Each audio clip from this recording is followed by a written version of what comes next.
ہر شخص کے حصے میں میرے نبی پاک نے عزت لکھی، ہر شخص کے حصے میں رسول پاک نے وقار، رشتوں کو حضور نے اتنا مضبوط کر دیا، اتنا مضبوط کر دیا کہ رشتے رشتے نہیں درد بن گئے۔ ماں کا نام آتا ہے تو آنکھوں میں آنسو آ جاتے ہیں، ماں کا نام آتا ہے تو دل تڑپتا ہے نا یار۔ یہ انقلاب ہے جو میلاد والے رسول نے برپا کیا، ورنہ حضرت طارق ابن عبداللہ کہتے ہیں میں حضور کے اعلان نبوت سے پہلے بھی مکے آیا تھا۔ آپ فرماتے ہیں میں نے ایک بوڑھی عورت کو، ایک نوجوان کو گلے میں رسی ڈال کے گھسیٹ کے لے جاتے دیکھا، تو میں نے اس سے کہا کہ یہ کیا کر رہے ہو، کون ہے یہ بی بی، کیا مسئلہ ہے؟ تو وہ کہنے لگا جی میری اماں ہے، بوڑھی ہو گئی ہے، کسی کام کی بھی نہیں، تو بیچنے جا رہا ہوں، چلو کسی کے برتن جب مانجے گی تو میرے تو پاس کچھ نفع آئے گا نا بیچنے۔ یہ داستانیں نہیں، ابھی بھی جن لوگوں کی طبیعت سخت ہوتی ہے وہ قتل نہیں کر دیتے ماں باپ کو۔ واقعہ سنیے نا آپ نے کہ ابا میرے نام زمین نہیں کر رہا تو مار دیا۔ جب کلیجے سخت ہوتے ہیں تو کام ہو جاتا ہے۔ ایک طرف وہ منظر تھا اور ایک طرف یہ منظر ہے کہ حضرت حلیمہ سعدیہ رضی اللہ تعالیٰ عنہا، ان کا نام نہیں ہے حضرت حلیمہ کا مسلم شریف میں، وہ امام زرقانی نے لکھا ہے، ورنہ مسلم میں یہ روایت اپنے اصل انداز میں موجود ہے۔ حضرت ابو ہریرہ رضی اللہ تعالیٰ عنہ فرماتے ہیں کہ جناب حلیمہ بوڑھی عورت، سادی عورت، اگر آپ کبھی معاشرتی لحاظ سے حضرت حلیمہ کا انداز دیکھیں گے نا، توجہ ہے میری بات پر، سمجھ آ رہی ہے آپ حضرات کو؟ جو ہمارا معاشرتی ماحول ہے نا، معاشرتی ماحول، تو حضرت حلیمہ سعدیہ رضی اللہ تعالیٰ عنہ کی حیثیت آج کے معاشرے میں اگر دیکھی جائے تو ایک آیا، بچوں کو پالنے والی آیا نہیں ہوتی، وہ آیا کی اسکول میں ایک آیا ہوتی ہے۔ جب بچہ چھوٹے ہمارے پرائیویٹ سکولز میں بچے جاتے ہیں تو عورت سنبھالتی ہے، دودھ ڈال دیتی ہے، کئی دفعہ فیڈر بھی پلا دیتی ہے، بچہ اگر پخانہ پیشاب کرتا ہے تو خدمت کرتی۔ یہ عورتیں اس زمانے میں چھوٹے بچے لے جاتی، پالا کرتی۔ تو بتانا دائی کی، آیا کی، میں مثال دے رہا ہوں، اور نرس کی کیا حیثیت ہے معاشرے میں۔ اور حضرت حلیمہ سعدیہ جب نبی پاک کو واپس لے کے آئی تھی تو چلو کچھ نہیں، لیکن نہ کچھ معاوضہ بھی انہیں حضرت عبد المطلب نے عطا کیا تھا۔ جناب آمنہ نے انہیں کچھ، ایک معنی یہ بھی ہو سکتا تھا کہ پیسے دے کے یہ کام کرایا، معنی ہو سکتا تھا۔ آج جو گھر میں اماں برتن دھوتی ہے اس کی کیا حیثیت ہوتی ہے؟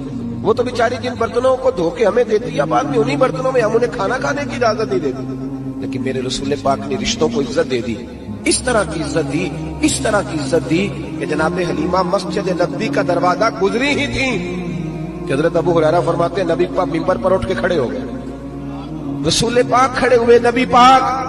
میں کبھی کبھی یہ روایت دیکھتا ہوں تو میرا دل کرتا ہے میں اپنے آپ سے پوچھوں، میرا دل کرتا ہے میں اپنے یاروں دوستوں خطباء سے، واعظین سے، پیروں سے، مشائخ سے پوچھوں کہ تو بھی بتا، جب تو شاگردوں کو پڑھا رہا ہوتا ہے اور تیرے ابا جی آتے ہیں تو کبھی اٹھ کے کھڑا ہوا ہے؟ اپنے جیسے لوگوں سے، اچھے علماء کی بات نہیں کرتا، کبھی سوال کرو۔ یہ بڑا مشکل کام ہوتا ہے، بڑا مشکل کہ عالم دین تقریر کر رہا، والد آ جائے، بندہ اٹھ کے کھڑا ہو۔ لیکن رسول پاک نے عزتیں دی، وقار دیا۔ جناب حلیمہ داخل ہوئی تو حضور ممبر پہ کھڑے ہوئے اور اتنی تیزی سے حضور آگے بڑھے، اپنی چادر اتارا اور پھر میرے رسول نے زمین پہ بچھایا، اور پھر حضرت حلیمہ سعدیہ بیٹھ گئی۔ اور جناب ابو ہریرہ فرماتے ہیں جتنی دیر نبی پاک ان کے سامنے بیٹھے رہے، اتحیات کی حالت میں بیٹھے رہے۔ حضور نے رشتوں کو وہ وقار دیا، وہ حسن دیا کہ رشتے درد بن گئے ہیں۔ اب ماں کا نام دل میں بعد میں آتا ہے، زبان میں بعد میں آتا ہے، آنسو پہلے آتے ہیں۔ اب ماں کا رشتہ ایک وقار ہے، ایک حسن۔ الحاوی للفتاوی میں امام جلال الدین سیوطی رحمت اللہ لکھا ہے فتح مکہ کے بعد نا کمال ہو گیا، وَرَأَيْتَ النَّاسَ يَدْخُلُونَ فِي دِينِ اللَّهِ أَفْوَاجًا، فوجوں کی فوجیں دین میں آ گئی۔ ایک زمانہ تنہائیوں کا ہوتا ہے، ایک عروج کا ہوتا ہے، عروج کے زمانے میں بڑے تعلق، بڑے رش، بڑی باتیں۔ اب حال یہ تھا فتح مکہ کے بعد کہ پہلے جو ایک آدمی کلمہ پڑھتا تھا فوجوں کی فوجیں آتی۔ ایک دن نہ نبی پاک نماز پڑھانے آئے مسجد میں، میرے نبی پاک صلی اللہ علیہ وسلم نے مسجد میں آئے تو مسجد کھچا کھچ بھری ہوئی، گلیاں بھی بھری، 10,000 کے قریب لوگ مدینے میں جمع ہیں حضور کے پیچھے نماز پڑھنے کے لیے۔ پڑھیے صلی اللہ علیہ وسلم۔ نبی پاک صلی اللہ علیہ وسلم تشریف لائے نا، جیسے ہی مسجد میں داخل ہوئے تو 10,000 کا مجمع اٹھ کے کھڑا ہو گیا۔ ہمارے جب لوگ کھڑے ہوتے ہیں تو ہماری آنکھیں پردم نہیں ہوتی، بلکہ ہم اپنا حق سمجھتے ہیں، ہم کہتے ہیں ان کا بنتا ہے کھڑے ہونا۔ حالانکہ بھائی دنیا سب کے لیے کھڑی نہیں ہوتی، جب کوئی کھڑا ہونا تو نظر جھک جانی چاہیے اور تیرے دل میں خیال آنا چاہیے کہ یا اللہ مجھ پہ رحم ہی رکھنا، اے اللہ میری پردہ پوشی کرنا، یا اللہ یہ تیری دی ہوئی عزت ہے، مہربانی کر خفیہ تدبیر سے محفوظ فرما، کہ ہمیں احساس نہیں ہوتا الا ماشاءاللہ. اللہ کے محبوب داخل ہوئے تو 10,000 کا مجمع کھڑا ہو گیا. 10,000 آدمی کھڑا ہو تو ایک کیف بنتا ہے. تو میرے جیسا آدمی تو بیسکٹ سیدھی کرنے لگ جاتا ہے نا کہ بڑی شان ہے جناب, کالر ٹھیک کر لو, دستار سیدھی کر لو, کیا بات. اتنے لوگ بھی کبھی کسی کے گاڑی کے پیچھے بھاگے, لیکن نبی پاک کا انداز کیا تھا؟ رسول پاک کی آنکھوں میں آنسو آ گئے. 10,000 آدمی کھڑا ہوا, حضور رو پڑے, اور اتنا روئے کہ جناب ابو ہریرہ رضی اللہ تعالیٰ عنہ فرماتے ہیں کہ میں نے نبی پاک کے سینے سے آواز نکلتی دیکھی. جب آدمی زیادہ روتا ہے تو سینے سے آواز آتی. حضور روئے کہ سینے سے آواز آئی. آپ فرماتے ہیں پھر حضور نے آنسو پوچھے, پھر نماز مکمل ہوئی. جب لوگ چلے گئے تو حضرت ابوبکر صدیق اٹھ کے قریب گئے, کہا یا رسول اللہ صلی اللہ علیہ وسلم آج کوئی وجہ نہیں تھی رونے کی, آپ آئے ہیں اور رونا شروع کر دیا. تو میرے محبوب فرمانے لگے آج جب میں نے اپنی وہ شانیں دیکھی, وہ مقام دیکھا, تو مجھے اپنی اماں کی یاد آ گئی. ماں کی یاد, رشتوں کو وہ عزت دی, وہ وقار دیا, وہ حسن دیا. کہاں نماز کے لیے لوگوں کا کھڑا ہونا اور کہاں اماں کی بات چھیڑ دینا. میرے حبیب فرمانے لگے مجھے اپنی اماں آمنہ کی بات یاد آئی. میری ماں نے تو وہ دور دیکھا تھا جب وجود میں کپڑے بھی پورے نہیں تھے, دل کرتا تھا آج اماں موجود ہوتی, میں نماز پڑھانے آتا, اللہ اکبر کہہ کے نیت باندھتا, سبحانک اللہ کے بعد سورہ فاتحہ پڑھتا اور سورہ فاتحہ مکمل پڑھ لیتا کہ میری اماں آمنہ کو کوئی کام یاد آتا. وہ پردہ سرکا کے کہتی بیٹا محمد میری بات تو سننا. تو محبوب فرماتے اللہ کی عزت کی قسم میں نماز چھوڑ دیتا, پہلے ماں کی بات سن کے آتا. میں چھوڑ دیتا نماز. وقار دے دیا, وقار, وہ حسن بخشا, وہ توانائی بخشی. عرب کے اندر سال کے بعد عورتوں کا ایک میلہ لگتا تھا خانہ کعبہ کے پاس, صرف عورتیں اکٹھی ہوتی تھی, میلہ لگا ہوا تھا. ایک تورات جاننے والا یہودی عالم بھی آیا ہوا تھا. وہ بیویوں کے مجمع پہ نظر ڈال کے کہنے لگا بیویوں مرد کا کام تو کوئی نہیں عورتوں کے مجمع میں بات کرنا, لیکن میں تمہیں ایک پیغام دینے لگا ہوں.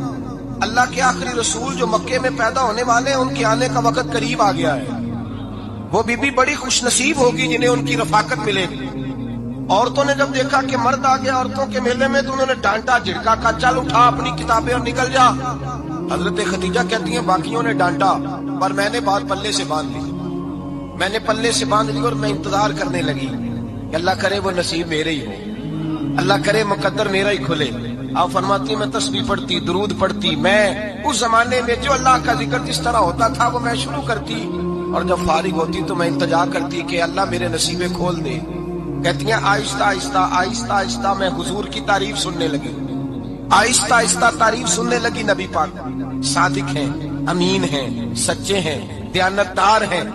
اس برے اور میلے معاشرے میں بھی وہ سب سے اعلیٰ بھی ہیں اور سب سے اجلے بھی ہیں, وہ سب سے پاکیزہ ہیں. میں سننے لگی تعارف, آہستہ آہستہ میں ان کی گرویدہ ہونے لگی. ادھر نبی پاک صلی اللہ علیہ وسلم اپنے چچا جناب ابو طالب کے پاس رہتے تھے. قحط آ گیا, حالات بگڑ گئے. حضور سید عالم صلی اللہ تعالی علیہ وسلم سے چچا کہنے لگے بیٹے اگر مال تجارت لے کے شام جاؤ تو بڑا نفع کماؤ گے, ہمیں ضرورت بھی ہے, اور اگر ہو سکے تو خدیجہ کا مال لے کے جاؤ. نبی پاک نے کہا چچا میں نہیں کہوں گا کسی سے جا کے, میں نہیں کہتا کسی سے جا کے, جو میرے نصیب میں ہوگا میرا رب خود عطا فرمائے گا, میں نہیں کہوں گا. مصطفیٰ نے تو نہیں کہا. حضرت خدیجہ رضی اللہ تعالیٰ عنہ کہتی ہے میں نے خود اپنی خادمہ کو بھیجا, میں نے کہا جا کے پوچھو تو صحیح کہ میرا مال قبول ہوتا بھی ہے کہ نہیں, پوچھو. نبی پاک صلی اللہ علیہ وسلم سے پوچھا. حضرت خدیجہ کی خواہش ہے کہ آپ مال لے کے جائیں, حضور نے قبول کر لیا. جناب خدیجہ الکبریٰ رضی اللہ تعالیٰ عنہ کے غلام تھے, میسرہ ان کا نام تھا. جناب خدیجہ نے ان کو ساتھ بھیجا. فرمایا ایک 3 باتیں ارشاد فرمائی. ایک تو فرمایا سارا رستہ غور سے دیکھنا میرے نبی کے ساتھ کیا معاملات درپیش ہوتے ہیں. ابھی اعلان نبوت نہیں کیا, فرمایا ذرا غور کرنا, میرے مصطفیٰ کا مطالعہ کرنا اور مجھے واپس آ کے سبق سنانا. وہ جو تم نے چہرہ بددعا کی تلاوت کی ہو ذرا مجھے واپس آ کے سنانا. جنہاں نے دل پر جانی ڈٹھا ہو اکھیاں ہی تک لیاں, تو ملے ہوں تے ساجن ملیا ہوں ناساں لگ پئیاں, ذرا جا کے نا تلاوت کرنا اور مجھے دکھ. اور دوسرا فرمایا تم میرے غلام ہو تو مصطفیٰ کے بھی غلام بن کے رہنا. میں سنتی ہوں کہ کردار کے, افکار کے, نظریات کی, عظمت کے بلند و بالا, وہ جیسے کہیں ویسے کرنا. اور تیسری حضرت خدیجہ نے نصیحت فرمائی. فرمایا محمد ابن عبداللہ صلی اللہ علیہ وسلم کی رائے سے اختلاف نہ کرنا. یہ چلتے ہوئے معاہدہ کیا, جو وہ کہہ دے سو کر جانا. غلام کہتے ہیں میں ساتھ گیا, باتیں میں نے سن لی, لیکن جب سفر شروع ہوا نا ابھی چند منزلیں طے ہوئی تھی. میں نے کہا خدیجہ آپ نے کیا نصیحت کرنی تھی, ان کے ساتھ جو رہے گا وہ ان کا غلام ہی بن جائے گا. ان کے ساتھ جو رہے گا تو اجے میرا محبوب نہیں ڈٹھا جن ویکھ کے چن شرماوے جے رکھے ہاتھ پھلاں وچ ہاتھ نال پھلاں رل جاوے ادھی راتی چن چڑھ جاندے جدوں جلوہ فرماوے. مایا جو بھی ساتھ رہتا غلام ہو جاتا. میسرہ کہتے میں گیا, تجارت شروع ہوئی. کہتے نبی پاک صلی اللہ علیہ وسلم جب منڈی میں پہنچے تو لوگ قسمیں اٹھا اٹھا کے مال بیچ رہے تھے. اللہ کے محبوب جب گئے نا تجارت کرنے, ایک آدمی کہنے لگا چلو معاذ اللہ بتوں کے نام تھے لات و منات, کہنے لگا لات کی عزا کی منات کی قسم اٹھاؤ. نبی پاک فرمانے لگے ان کی قسم اٹھاؤ جن کا میں نام لینا بھی پسند نہیں کرتا. ابھی اعلان نبوت نہیں کیا, اور فرمایا ویسے بھی میں قسم دے کے مال نہیں بیچتا, خریدنا ہے تو خریدو, نہیں خریدنا تو نہ خریدو. کہتے ہیں لوگ قسمیں اٹھا اٹھا کے پیچھے جاتے تھے, پر میرے نبی جس سے رخ پھیرتے تھے وہ نبی پاک کے پیچھے ہو جاتا تھا. ماتے کئی گنا زیادہ نفع کمایا. ہم رستے میں تھے, حضور ایک درخت کے نیچے آرام کرنے لگے. ایک عیسائی راہب غار میں بیٹھا تھا, نکل کے آ گیا, مجھ سے کہنے لگا مجھے وہ جانتا تھا. میں سرا یہ کس کو ساتھ لائے, یہ کون ہے؟ میں نے کہا اہل قریش کے ایک معزز آدمی ہے. کہنے لگے یار جس درخت کے نیچے یہ لیٹے ہوئے ہیں یہاں عام آدمی نہیں لیٹ سکتا, یہاں وہی لیٹے گا جو اللہ کا سچا رسول ہوگا, یہاں دوسرا کوئی لیٹ ہی نہیں سکا. یہ رسول ہے, ان کا خیال رکھنا, خیال رکھنا. کاش میں اس وقت تک زندہ رہوں جب یہ نبوت کا اعلان کریں. میسرہ کہتے ہیں میں غلام ہو گیا. نبی پاک صلی اللہ علیہ وسلم کی ادائیں مجھے بھانے لگی. جب واپسی پہ نکلے تو گرمی بڑی شدید تھی. فرماتے ہیں جب دھوپ تیز ہوتی تو بادل کا سایہ آ کے حضور پہ سایہ کر دیتا. بادل کا ٹکڑا نبی پاک پہ, اللہ جانے کہاں بیٹھ کے لوگوں نے کتابیں پڑھی ہیں جو کہتے ہیں 40 سال کے بعد نبی بنے تھے. پتہ نہیں کہاں بیٹھ کے کتابیں پڑھی ہیں.